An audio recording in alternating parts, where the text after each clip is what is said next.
Olá, boa noite. A notícia entrevista hoje o ministro da Educação, Aloísio Mercadante. Ele foi deputado federal e senador pelo PT de São Paulo. No governo Dilma, comandou o Ministério da Ciência, Tecnologia e Inovação até janeiro do ano passado, quando assumiu o Ministério da Educação. Ele também é economista e é professor licenciado da PUC de São Paulo e da Unicamp. Boa noite, ministro. Boa noite, Kenny. Prazer estar aqui no seu programa. Obrigado por ter aceito o convite para participar do programa. Tem um tempo, a gente conseguiu compatibilizar aí com a agenda do senhor. Ministro, começando um pouco com a sua história pessoal. O senhor está com 59 anos, nasceu em 13 de maio de 54, na cidade de Santos. É santista, torce para o melhor time do planeta, Muito apesar bem, Kenny. do último resultado internacional. Vamos esquecer esse assunto. Eu queria falar um pouco das memórias do senhor da sua infância. Onde o senhor cresceu em várias cidades, o senhor é filho de um militar importante, viajava bastante. Que memórias que o senhor tem da sua infância? Olha, Kenny, eu sou filho nasci filho de um capitão, né? Mas meu pai se aposentou como general do Exército, foi comandante da Escola Superior de Guerra. Eu morei, em média, 1 ano e meio a 2 anos em estados diferentes do Brasil.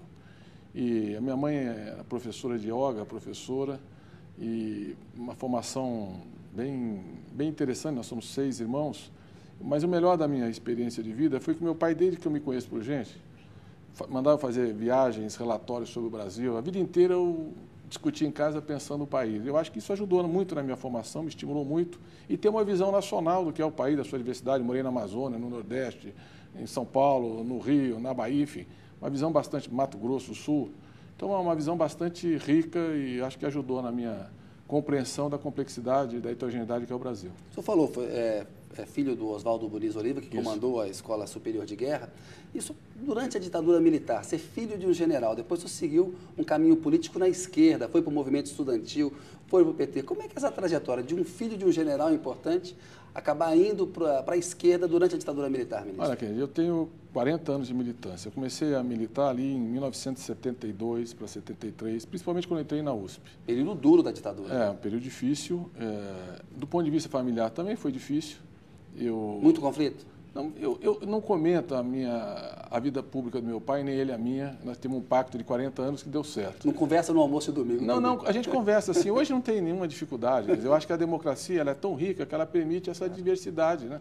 Você não tem como herança a sua opção política e ideológica. Mas você herda valores, atitudes, uma visão de mundo que eu tenho muito orgulho. Mas quando eu entrei na USP, você tinha a presença da ditadura, da censura, você tinha informações sobre tortura, sobre desaparecimento. E eu fiz uma opção profunda na minha vida da democracia como valor universal, a luta pelos direitos humanos. E a minha geração foi uma geração de reconstrução democrática, uma geração vitoriosa historicamente. Nós refundamos o DCE Livre da USP, eu fui presidente do centro acadêmico, fundamos o DCE, depois fundamos a Associação Nacional de Docência em 1980, eu era vice-presidente da ANDES. Enfim, e aí depois toda uma militância que culminou na criação do PT.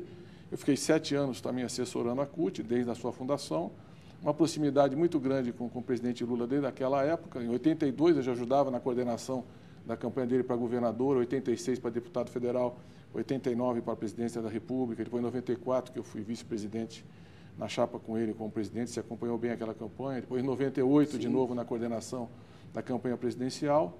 Aí em 2002 eu fui para o Senado Federal, e fui ser líder do governo, e foi um período muito difícil, o Senado era muito difícil.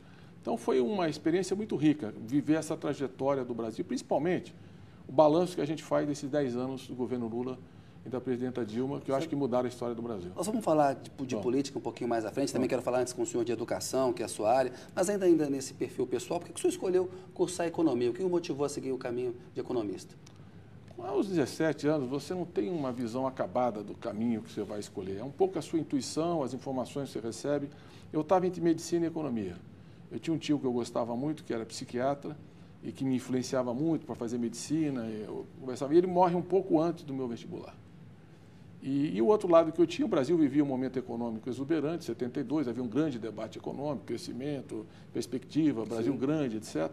E aí a USP era uma grande universidade, eu resolvi ir para a economia e fui. E gosto muito da economia, acho que eu fiz a opção certa. É uma disciplina, uma visão articulada da sociedade para quem quer fazer política pública, para quem quer pensar o mundo. Então eu gosto muito de economia, me dediquei a vida inteira a isso. E aí foi assim, eu acho que ninguém sabe exatamente aos 17 anos o que vai ser a profissão. A gente precisa até dar mais elementos para os jovens poderem fazer uma boa escolha, mas foi um pouco o momento histórico que eu acho que me conduziu. Falando ainda daquele momento histórico, hoje a gente tem uma comissão da verdade em pleno exercício, trazendo para os brasileiros, né, o que aconteceu, relatos do que aconteceu naquele período. O governo tem uma posição muito clara em relação à punição a eventuais torturadores. Acha que isso é um assunto do judiciário, isso é uma pessoa importante do governo. Mas eu pergunto para o senhor, que foi do movimento estudantil, que tem uma trajetória de esquerda, o senhor acha que os torturadores eles deveriam ser punidos, que o Supremo deveria mudar esse entendimento, ou só acha que a lei da anistia em 79 colocou uma pedra sobre esse assunto e não se deve discutir mais isso? Olha, eu acho que a lei da anistia ela foi votada no Congresso Nacional e, na época, eu lutei por uma anistia ampla, geral e restrita, porque havia, inclusive, uma restrição se a anistia seria extensiva aos crimes de sangue, que a ditadura imputava a quem pegou em armas. Ela foi ampla, geral e restrita. Eu acho que tem uma lei diferente de outros países que foram decretos presidenciais. Sim. E uma lei, ela não pode retroagir para prejudicar.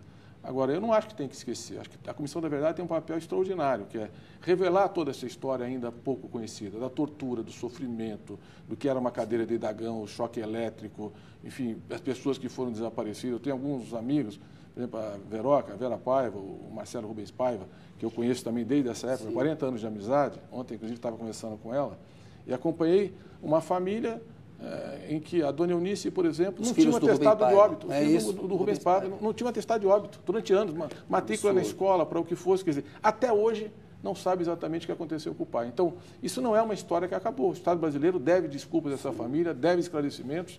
E eu apoiei integralmente o trabalho no Ministério da Educação, da Comissão da Verdade. Demos, inclusive, recursos para eles liberarem profissionais para poder fazer esse trabalho de pesquisa. Tem que ser feito com equilíbrio, com isenção, sem assodamento, sem acusação infundada, mas tem que apurar e revelar e o Brasil conhecer a fundo o que aconteceu. Até porque para que não se repita. Isso, para que não se repita, porque até a volta da democracia é que possibilitou para a gente chegar no estágio que a gente está hoje, um país melhor do que a ditadura Exatamente. entregou. Né? E lembrar é uma forma de resistir. Né? Você conhecer é uma forma de não repetir. Então, acho que essa geração que está aí, que não viveu, é muito importante que ela possa saber tudo o que aconteceu e acho que a comissão tem feito e fará um grande relato ao Brasil. Isso, eu queria falar um pouquinho agora, entrar na área mais específica da sua atuação, que é a educação. Pesquisas em geral e pesquisas do próprio governo mostram que as pessoas avaliam que o acesso à educação ele é muito bom hoje no Brasil. Que, de fato, as pessoas conseguem colocar os filhos na escola. Tem o ProUni, que tem colocado mais pessoas para fazer universidade. O senhor falou que o PT está aí há 10 anos no poder. Mas essas mesmas pesquisas dizem o seguinte: depois que se tem o acesso, há muita queixa em relação à qualidade da educação. Minha pergunta para o senhor é o seguinte: quais são as principais razões que fazem a educação brasileira ser uma educação de má qualidade? Olha, Kennedy, o IDH, o Índice de Desenvolvimento Humano, ele mostrou que nesses 20 anos, e o PNUD da ONU, inclusive, disse que é um dos países que mais avançou em termos de índice de desenvolvimento humano, que mede a qualidade da vida das pessoas, são 3 indicadores: longevidade, renda e educação. 71%, que é uma média geométrica, da melhora do IDH foi a educação. 2/3 praticamente do que aconteceu nesse período que melhorou a vida das pessoas foi a educação. Você tem uma ideia? Melhorado. Que nota o senhor daria para a educação brasileira de 1 a 10? Espera um pouquinho. A educação, há 20 anos atrás, só 37% das crianças de 5 a 6 anos estavam na escola. Sim. Hoje são 91%. Isso. Nós vamos colocar 100% até 2016. Qual é a avaliação do senhor da qualidade da educação em geral no Brasil? A qualidade da educação ela é medida por um indicador que é o IDEB. Tá. Nós colocamos como meta, em 2020, chegarmos à nota 6, que é a média dos países da OCDE, os países mais desenvolvidos do mundo. Por exemplo, nos anos iniciais, nós estamos com a nota 5. A nossa meta para os anos iniciais era 4,6. Nós estamos muito acima da meta. Nos anos finais, nós estamos acima da meta. Aonde está a maior dificuldade? No ensino médio. Nós simplesmente atingimos a meta. E o ensino médio, por quê? Porque esses jovens que estão hoje com 15 a 17 anos não pegaram a mudança de qualidade para trás. Eles herdaram uma situação mais difícil. Hoje, por exemplo, nós temos 49 mil escolas com ensino de 7 horas, jornada de 7 horas. Você tem um contraturno de mais 3 horas para reforçar o português, a matemática e as ciências. Então, essas crianças que vêm dos anos iniciais, com mais creche, com mais educação infantil, com alfabetização na idade certa, com escola a tempo integral, elas vão chegar no ensino médio muito melhor. O maior desafio, e o PISA mostra isso, e o Brasil não creio que possa melhorar muito no PISA, são os jovens de 15 a 17 anos. Aqui está uma maior dificuldade. O PISA? Explica para o telespectador. O PISA é um exame que é feito com jovens de 15 anos, O Brasil, por exemplo, só era obrigatório o ensino a partir dos 7 anos. Tem país que é a partir dos 4. Nós vamos passar agora a ser a partir de 4 anos, depois de 2016. Então, a metodologia é diferente. Por exemplo, a China são 26 escolas em Xangai. No Brasil são 950 escolas. Nós estamos correndo uma maratona, tem gente correndo 100 metros, mas não importa o ranking. Importa que é evidente que nós temos dificuldade. Quanto mais cedo, melhor foi a evolução. E isso vai movimentando todo o sistema. Nós temos 43 mil bolsistas hoje nas melhores universidades do mundo. Nós fizemos aqui, o John Kerry, chefe do Departamento de Estado americano, pediu para ter um contato comigo, eu levei para ele ver alguns estudantes, alguns que tinham ido para o Ciência Sem Fronteira. Tinha um menino lá que foi para a NASA, e a NASA fez um concurso, quem é que conseguia colocar um balão a 30 quilômetros de altura e conseguir projetar exatamente onde o balão cairia. Ele cravou onde, ele desenvolveu uma tecnologia que cravou onde o balão caiu. E ganhou como prêmio, vai ser um astronauta da NASA. Nós vamos ter um menino de Ciência Sem Fronteira viajando aí para a Lua daqui a pouco. Muito legal. Então, eu estou dando alguns exemplos. Um outro programa que nós lançamos do governo da presidenta Dilma, que tem dado todo o apoio à educação. O Pronatec, ensino técnico profissionalizante que nós não tínhamos. Nós expandimos a rede federal de educação, 4 milhões de matrículas em 2 anos e meio. O que é um êxito fantástico. Quer dizer, quem não consegue entrar na universidade, hoje tem a opção do ensino profissionalizante. Só vou dar mais um dado para você. O Enem, hoje é o segundo maior exame do planeta de acesso à universidade. Só perdemos para a China. O Enem vai ter 7 milhões e 200 mil inscritos. Com toda a expansão ProUni, FIES e aumento das vagas nas federais, nós temos 1 milhão e 200 mil matrículas a oferecer. 6 milhões de pessoas que querem continuar estudando não terão vaga na universidade. Por isso o Pronatec, o ensino técnico profissionalizante. Importante. Mas o que representa isso? A vontade de estudar do povo brasileiro. Quer dizer, se antes a educação ela não tinha importância, a consciência social, a prioridade das famílias, dos indivíduos. Um país que tem 6% de desemprego só vai continuar melhorando o salário se melhorar a produtividade. A Europa tem 60% dos jovens empregados em Portugal e Espanha, 40% na Europa, tem um índice de desemprego de 13%. Enfim, o resto do mundo vive uma situação bastante difícil em termos de emprego. O Brasil teve o melhor nível de emprego dos últimos 5 anos pelo FMI. Menor taxa de desemprego da nossa história hoje. Como é que a gente pode continuar melhorando a renda e o emprego, enquanto a Europa e o resto do mundo está reduzindo o salário e direitos sociais? Nós temos que aumentar a produtividade. Por isso, a educação ela é fundamental para a cidadania, para o acesso ao mercado de trabalho, para o futuro das famílias, e eu acho que essa consciência realmente o Brasil adquiriu. Ministro, a questão do professor, né? Eu fiz uma entrevista com a Viviane Sena, ela falou, claro que você pagar melhor para o professor é importante, mas você tem que treinar também esse professor, né? Que medidas que o senhor está tomando, que o governo está tomando para melhorar o salário e treinar melhor os professores brasileiros? Olha, a medida para os salários, nós criamos um piso nacional. Nos últimos 3 anos, o piso cresceu 64%, muito acima da inflação. Porque a gente vê muita gente que não quer ser professor, né? E, infelizmente, muito acima da capacidade de pagamento de muitos municípios e alguns estados. Então, há um problema de descompasso. O ritmo de crescimento, mas ainda é um patamar muito baixo. É inegável que se nós não tivermos salário compatível com as outras profissões, nós nunca teremos os melhores professores na sala de aula. O que seria um salário ideal para um professor da educação básica, por exemplo? Um salário equivalente ao que ele poderia ter se ele fosse desenvolver uma outra atividade no mercado de trabalho. Você tem que ter uma equivalência salarial. Então, o piso salarial hoje é R$ 1.550, é muito baixo. É baixo. Mas está crescendo numa velocidade que as prefeituras têm dificuldade de acompanhar. Nós temos que chegar no entendimento, num ritmo sustentável, mas vem crescendo fortemente. Agora, ela tem toda a razão quando ela fala a formação do professor é fundamental. Nós, por exemplo, temos a Universidade Aberta do Brasil, que hoje tem 350 mil matrículas, onde os professores estão fazendo a sua graduação, muitos a sua primeira graduação, outros a sua segunda graduação, cursos de especialização, mestrado, quer dizer, a formação tem que ser continuada. E nós temos um problema, nós temos que rever a formação dos professores na universidade, os cursos de licenciatura. Porque hoje, em muitas faculdades, o professor aprende a ler Piaget, ler os teóricos da pedagogia, mas não tem nenhuma experiência vivida na sala de aula. E na sala de aula, se você não tiver liderança, não tiver iniciativa, não tiver didática, vira uma bagunça. Os alunos tomam conta, ainda mais ensino médio, essa nova geração. Então, nós precisamos criar instrumentos para melhorar a qualidade e fazer, nós temos 75 mil bolsas já, os professores fazem um estágio na escola pública enquanto eles estão estudando. Nós temos que rever o currículo e melhorar esse processo. E para os professores do ensino médio, nós estamos distribuindo esse semestre, a gente conclui, 660 mil tablets. O MEC está distribuindo para todos os professores do Brasil um tablet, um projetor digital, que é a internet na sala de aula, e como é o Wi-Fi, Ele prepara a aula, usa o projetor e cria um ambiente de internet. Ele vai ser treinado para usar esse equipamento? Ele está sendo porque treinado. Às vezes o equipamento ele não sabe usar. O tablet é muito amigável. Né? Amigável. E é um problema, porque os alunos são digitais.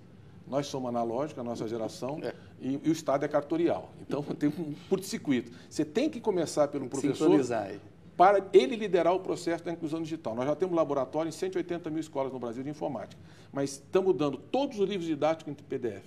Nunca teve isso. Ele tinha só o livro que a escola escolheu. Agora ele tem toda a bibliografia do MEC no tablet dele, 2.000 objetos pedagógicos disponíveis. Aquele professor Ken, que é um sucesso mundial em física, química e biologia e matemática, nós estamos traduzindo para o português com a Fundação Lehman.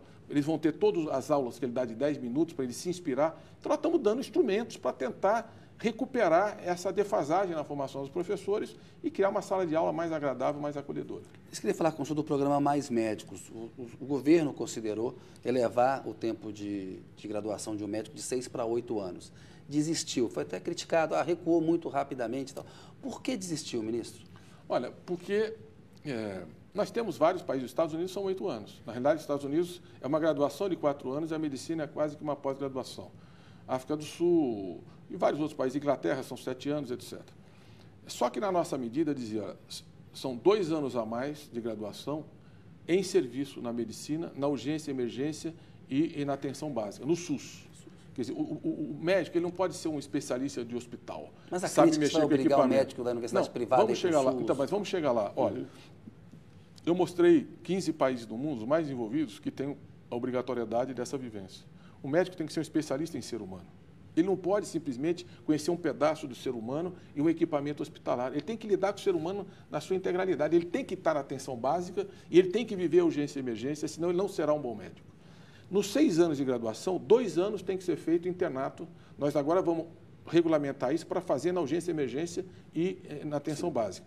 E colocamos, porque a medida provisória previa isso, que esse acréscimo da formação será feito na forma de residência, 1 ano obrigatório na atenção básica, na urgência e emergência. Ao colocar como residência, a gente dialogou com os estudantes melhor. Dialogou por quê? Porque todos querem fazer residência. Hoje é uma exigência do mercado. Então, a gente combinou, nós vamos fazer oferta universal para residência, mas vocês vão passar 1 ano no SUS e encontramos um bom diálogo.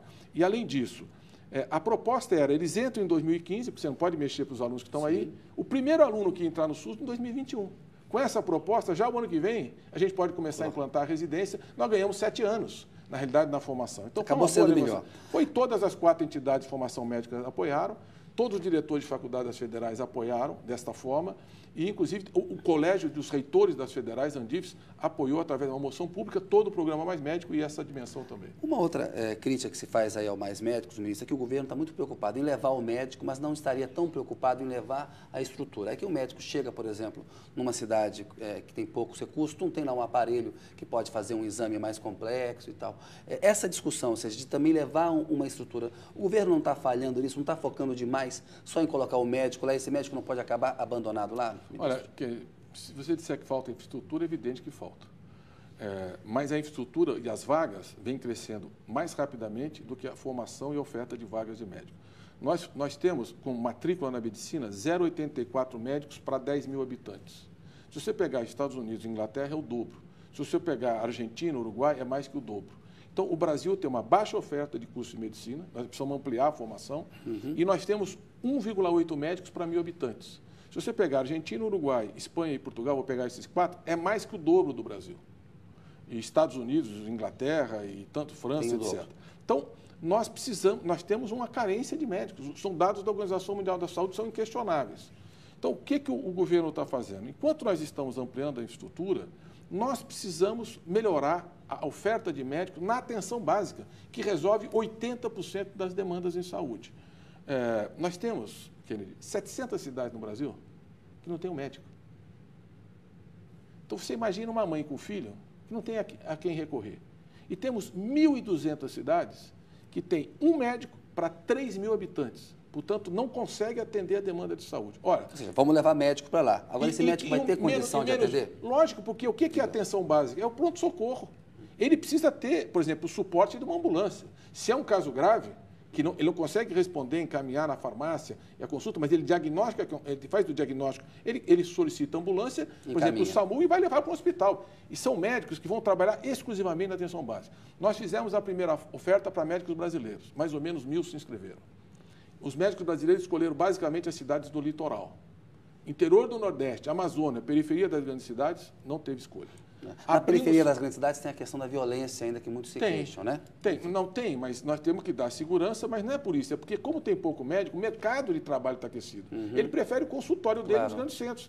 São Paulo, Distrito Federal, Rio de Janeiro, Porto Alegre, não tem problema de oferta de médico. Tem algumas cidades do interior, especialmente o Nordeste e a Amazônia. Então, o que nós estamos fazendo? Nenhum brasileiro quer ir? Não. O médico estrangeiro que vai vir só pode trabalhar ali no atendimento básico, ele não concorre no mercado de trabalho. Se ele desrespeitar esse contrato, ele perde o visto de permanência no Brasil e ele só vai aonde nenhum médico brasileiro quis ir e aonde o povo não tem médico. Então, é uma solução transitória, enquanto a gente aumenta as vagas de medicina, só que para formar o primeiro médico vai demorar 6 anos. Para a gente aumentar, precisamos criar 11 Demora mil... mais, depois tem a residência. Residências são mais, no mínimo, de 2 a 5 8 a 10 anos para você ter um médico bem formado. Então, nós precisamos criar mais 11.500 vagas de graduação e 12 mil vagas de... Isso tem que ser feito com qualidade. Não pode simplesmente ter que ter campo de prática de medicina, 5 leitos SUS para cada estudante, tem que ter urgência e emergência, enfim. É um processo. Então, é uma política transitória, só que nós já colocamos 1.600 médicos em 600 cidades do Brasil que tinham carência de médicos. E vamos continuar com esse programa, e é uma resposta que um mês nós melhoramos a oferta. Então, é a resposta possível, e é uma resposta que eu tenho certeza que para aquela mãe, para aquela pessoa que está com dor, que está com febre, é uma resposta fantástica, efetiva ali, porque elas não tinham essa opção. De licença, senhor, um minutinho, a notícia volta daqui a pouco com o ministro da Educação, Aloysio Mercadante.